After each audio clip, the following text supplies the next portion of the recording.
Nigeria considers the effective functioning of the Gulf of Guinea Commission as strategic to the collective security interests in the Gulf region.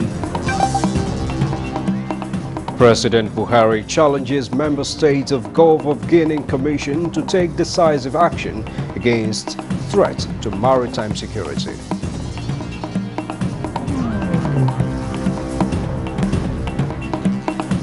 Guests on Good Morning Nigeria insist there should be no sacred cows on sanctions for crude oil theft corporates.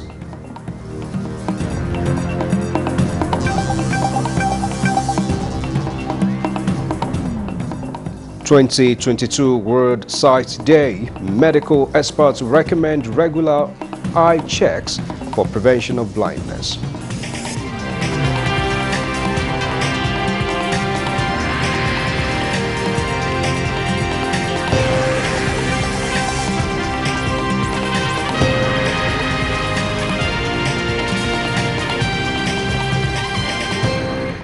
Hello, welcome to the news desk at 6 on NTA News 24. We're live in Abuja, Nigeria's capital city. I am Muspa and Wahab on the news.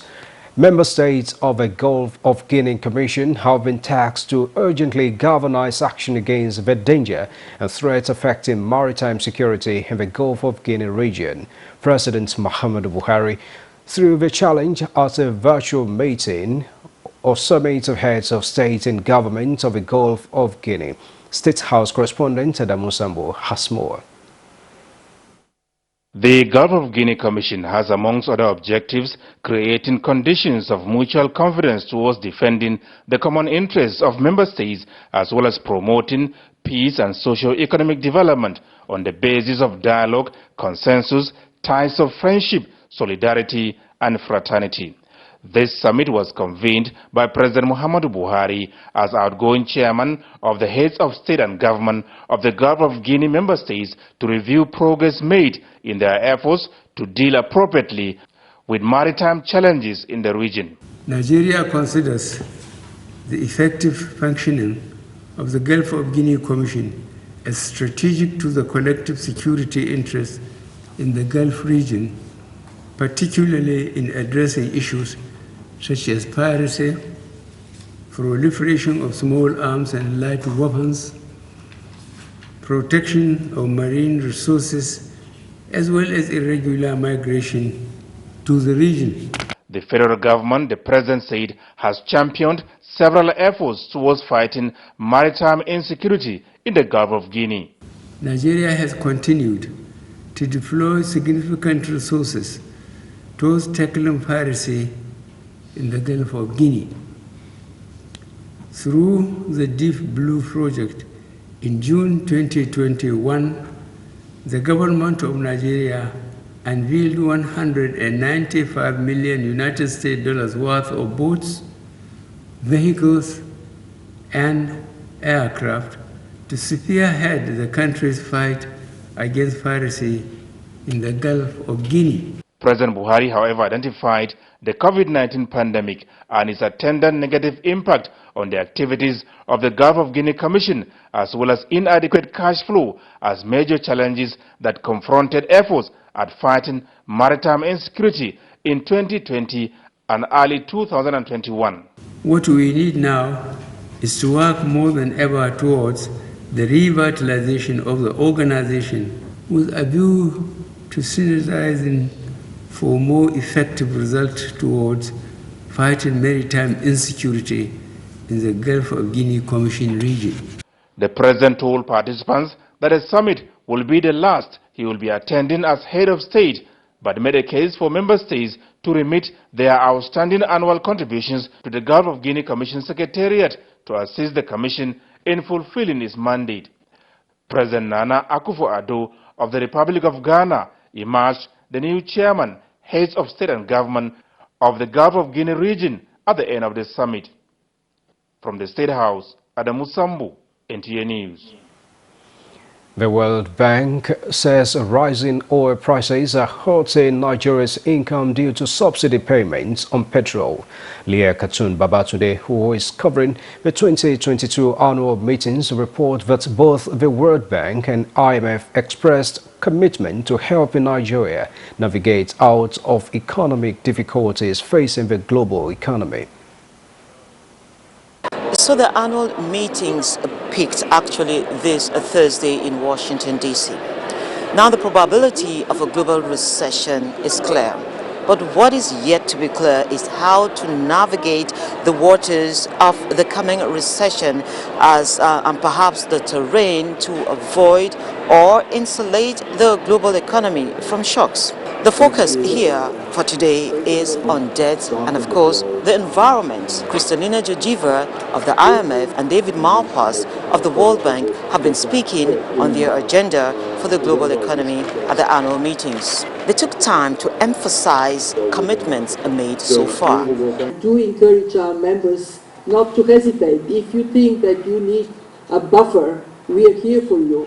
And that particularly applies to the innocent bystanders. Countries with strong fundamentals hit by exogenous shocks, we have precautionary lending facilities for you.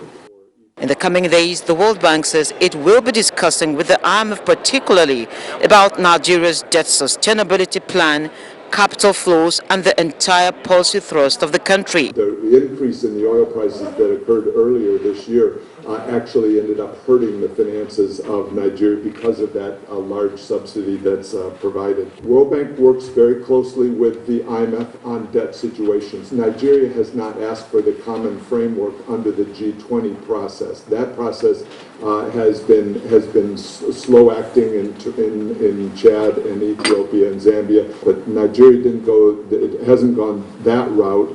Growth projections have been cut from 3% to 1.9% for the World Bank.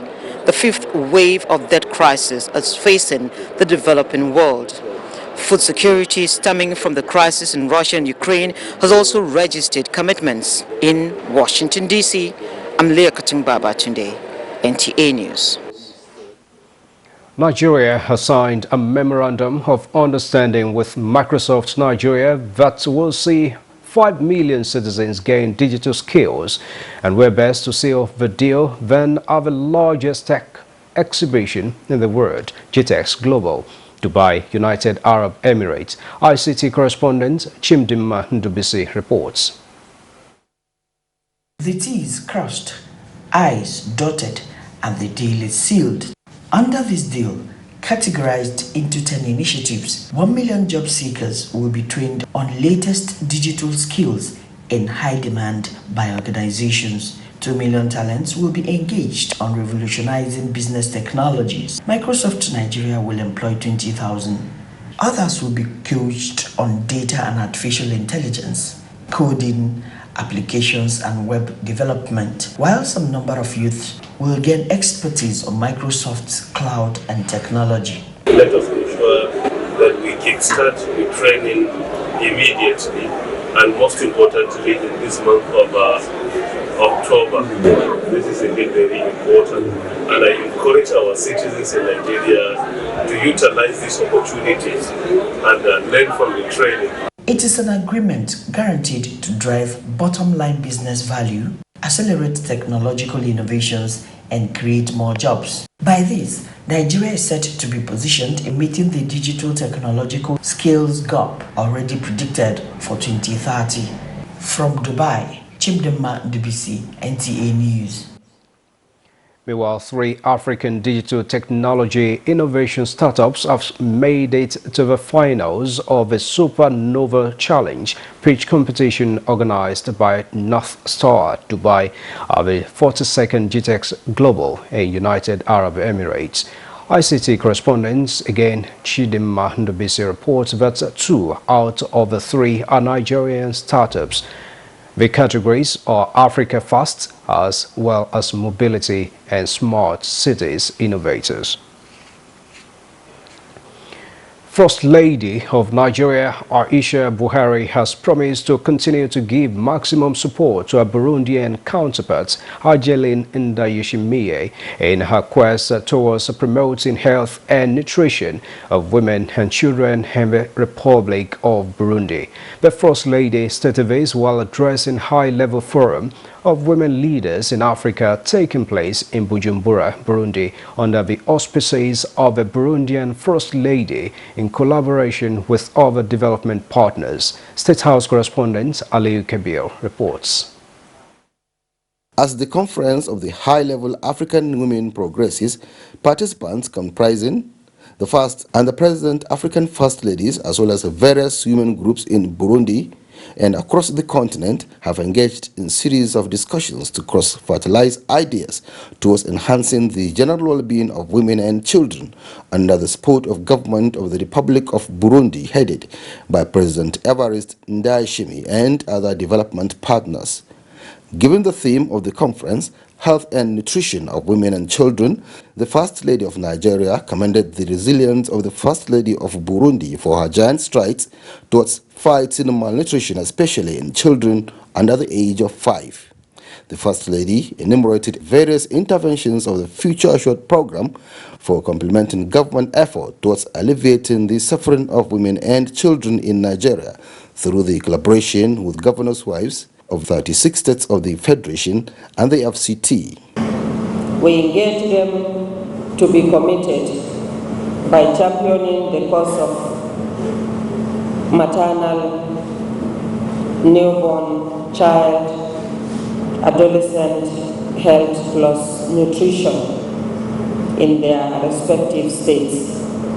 We have given out foodstuff, medications, antenatal kits, free medical missions, skill acquisitions programs, to mention a few. This is why I'm happy to be here in Burundi in person to support and encourage my dear sister, also my Vice President of MIPREDA, and to share ideas on how we can continue to impact on the lives of our people.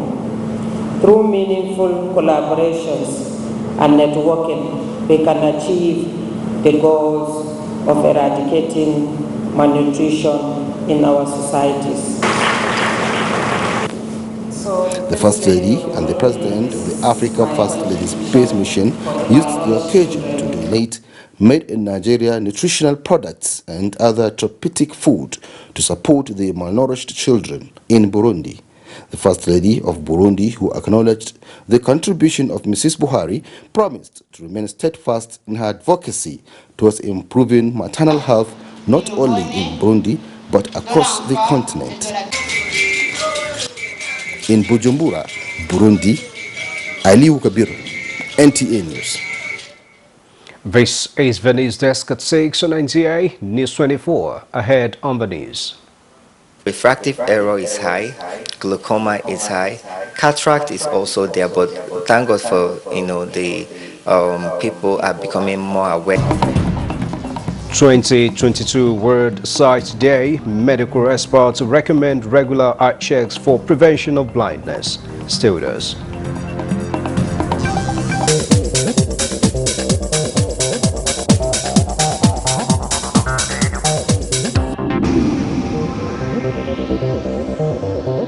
This is NTA News 24. Thanks for staying with us. Following the recent revelation of crude oil theft in the Niger Delta region of the country, guests on NTA's Good Morning Nigeria, in continuation of discussions on tackling crude oil theft in Nigeria, have called for adequate sanctions towards mitigating illegal bunkering and crude oil theft irrespective of whose ox is gored. Abdusalam Jibril reports. According to economists, when there is demand for a product, there is supply. Guests on Good Morning Nigeria emphasize that high demand of crude is one of several reasons that has been fueling the scourge of crude oil theft in the country. They harp on the need for government to be deliberate and enforce existing laws in stopping the crime.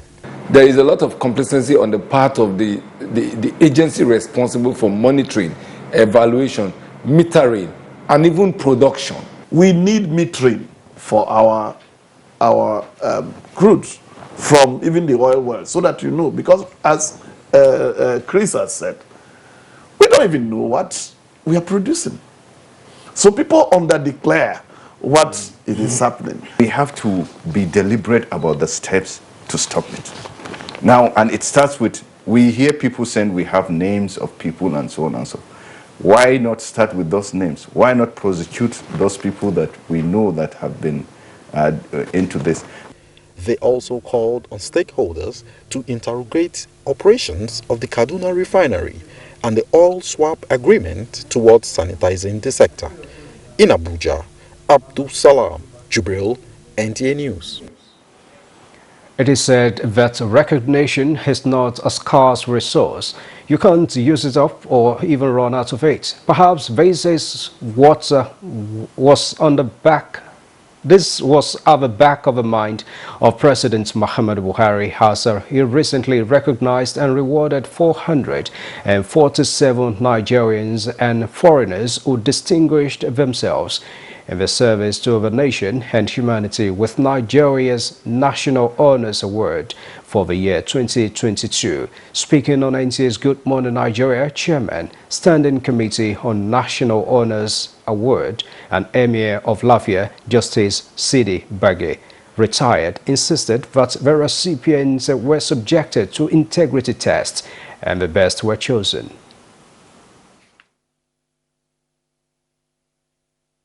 Nominated, selected, and then they were brought forward by those of them, those of the state government, governors, those of this and that, could not pass scale over the integrity test. They were asked to, it went through all the agencies. If you are lucky to pass one agency, you get to the other, you fail. One of the recipients, Special Advisor on Media and Publicity to the President, Femi Adesina, stressed that the award was timely, contrary to insinuations in some quarters. To say thank you, Mr. President, on behalf of ourselves and our families. And he said, it's not him that deserves that thank you, it's the committee that deserves it. The Nigerian National Honors was instituted by the National Honors Act of 1964 to honor Nigerians and friends of Nigeria who have rendered service to the benefit of the nation. Meanwhile, two retired Inspectors General of Police and the current Inspector General of Police, Usman Alkali Baba, were among the 447 Nigerians bestowed with national honors. IGP Alkali Baba says it will do more in the fight against all forms of crimes and the protection of lives and property to justify the honor. Francis Form reports. About 198 projects executed by the police under Usman Alkali Baba's leadership, including the remodeling of the recently unveiled divisional police stations, barracks, training and retraining, promotion and the enhanced welfare package for police personnel. These and many other achievements earned IGP Usman Alkali Baba the CFR Award. We recommended a lot of promotions which has never taken place.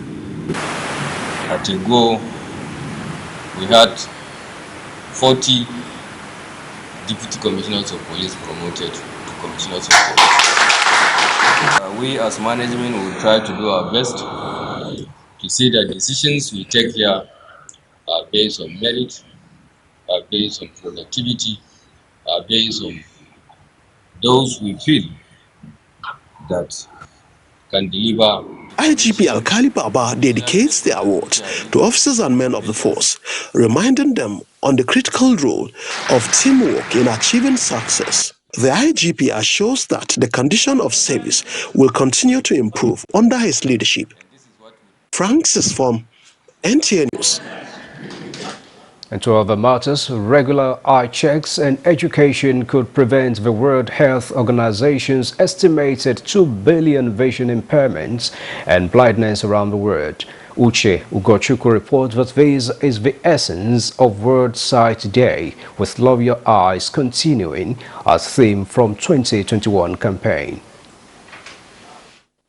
80% of what we perceive comes through our sense of sight, and the eye, the tool, is often neglected by many for reasons like fund and accessibility. The likes of 38-year-old Solomon risk joining the estimated 0.78% of Nigeria's population with visual impairment and blindness due to lack of checks. I never ever in my life check my eye for anything. However, 18-year-old Rejoice has battled refractive errors, but for her love for her eyes, she is enjoying her photography. Checking of my eyes really helped me the way I view things before. It's not like the way I view now. Vision impairment and blindness affect people of all ages, but prevalent among persons over 40 years. That is why the 74th World Health Assembly adopted a resolution to assist member states and their partners in their efforts to reduce the burden of eye conditions. Refractive error is high, glaucoma is high, cataract is also there, but thank God for, the people are becoming more aware that when they have cataract, it can actually be resolved by surgery, and it doesn't really take much. Again, more needs to be done in the rural areas, because a lot of them infect their eyes because they don't have a good system of cleaning themselves up after using the toilet. World Sight Day is observed annually on the second Thursday of October. Niger and Kogi Command of the Nigeria Customs Service has within 60 days recorded seizure of 57 vehicles, including assaulted cars and other contrabands with duty worth more than 200 million naira. The controller of the command, Busayo Kadejo, was presenting a scorecard before newsmen on his achievement within the last 2 months of deployment to Niger Kogi Command. Fatima Usman reports. Niger Kogi Command of the Nigerian Customs Service is one of the largest hinterland of the service, hence the saturation of the premises and its warehouses with smuggled items. Though it is the command's tradition to display its seizure to newsmen quarterly, the unprecedented confiscation of 57 vehicles, including assorted ones on the axis, informed the decision of the comptroller, Busayo Kadejo, to bring the feat recorded to public notice. A total of 7 suspects were arrested, detained, and released on an administrative bail. Other seizures during the period under review include second-hand clothing, 21 bales, rare fertilizers, 90 bags, PMS, premium motor spirit. We have 116 kegs of 25 liters each, which is equivalent to 2,900 liters. He further highlighted the command's collaboration with border communities and sister agencies, as well as support of Nigerian Customs Service leadership as its moral booster. Controller Busayo Kadejo reminded the public that the federal government's directive on land border closure is still in place and advocated appropriate means of importation and payment of duties to fast-track socio-economic development of the country. In Mina, I am Fatima Usman, NTA News. The newly appointed Director General of the Nigerian Television Authority, NTA, Salihu Abdul Hamid Dembos, is assuring staff of adequate capacity building and conducive working conditions for improved productivity. The DG gave the assurance while addressing numerous issues raised by staff during his first interface with them at our general meeting in Abuja. Joseph Osen reports. Though appointed as the new Director General of NTA in late September, this is the first time Salihu Abdul Hamid Dembos will be formally having a general meeting with staff of the organization.